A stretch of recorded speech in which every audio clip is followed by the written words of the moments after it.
BMM2253 Fluid Mechanic, Dr. Hasnul Adi Johari. In this group, we have 4 members. Me, Nur Mimi Sazira binti Zakaria, matric number MA21076. Wan Muhammad Faris bin Wan Zainuddin, MA21077. Muhammad Hasrikal Danish bin Abdul Halim, MA21078. Wanisa Christy anak Begeli, MA21079. Bioengineering can be defined as the application of engineering knowledge that involved in the biological material. Next, bioengineering is the application of the life science, physical science, mathematics and engineering principle to define and solve problems. The last one, bioengineering combines many aspects of traditional engineering field such as chemical, electrical and mechanical engineering. The objective is to obtain information about bioengineering application in blood flow and to develop teamwork among the group members. Assalamualaikum warahmatullahi wabarakatuh. I'm Muhammad Faris bin Zainuddin. So I will be presenting to you the discussion and conclusion part. So let's start it. The discussion is biomedical engineering play important role in fluid mechanics. General in current work, arterial blood flow was starting from a single vessel segment which was extended to bifurcation using the conservation of mass momentum equation and constitute pressure radius relationship. This application is applied to the compulatical mesenteric arterial network that is created, and the result in the abdominal aortic region show a velocity distribution and realistic pressure when compared to evolved measurement made by a blood flow model based on some parameter of material which have not been measured in clinical setting. To conclude, bioengineering is a discipline which applies biological systems and biomedical technologies to engineering principles of design and analysis. There are a few applications that can measure the blood flow. The first application is electromagnetic blood flow meter. Next, ultrasonic blood flow meter.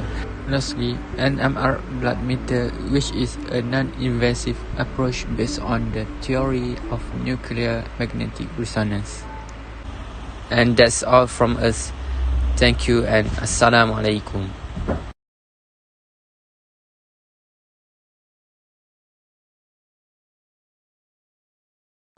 Bioengineering has enhanced the healthcare sector in many different ways.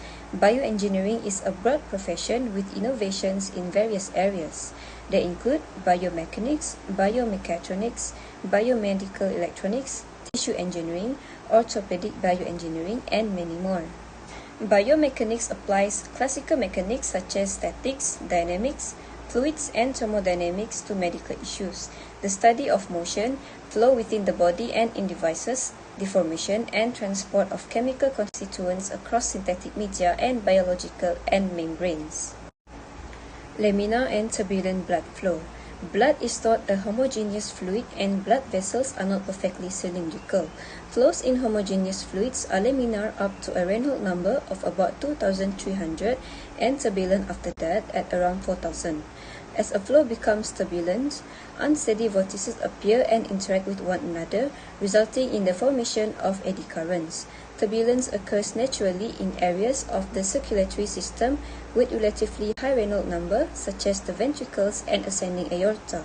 Other segments may experience turbulent flow when diseased or abnormal conditions exist.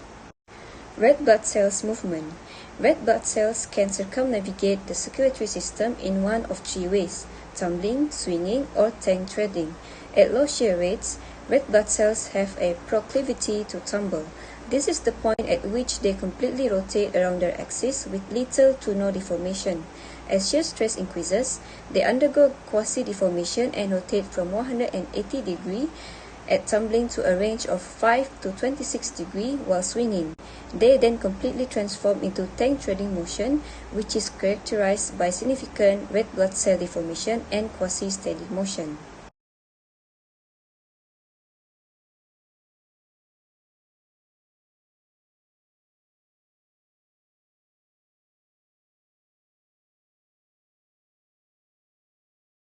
A new epidermal electronic sensor system is ready for clinical use. The device can collect data on the flow of blood in larger vessels and veins from human subjects. It works by slowly hitting the skin and then recording the movement of that hit. L'Oreal, which contributed to the research, has begun producing this device. The same technology could be used to measure internal blood flow in surgical tools or implants.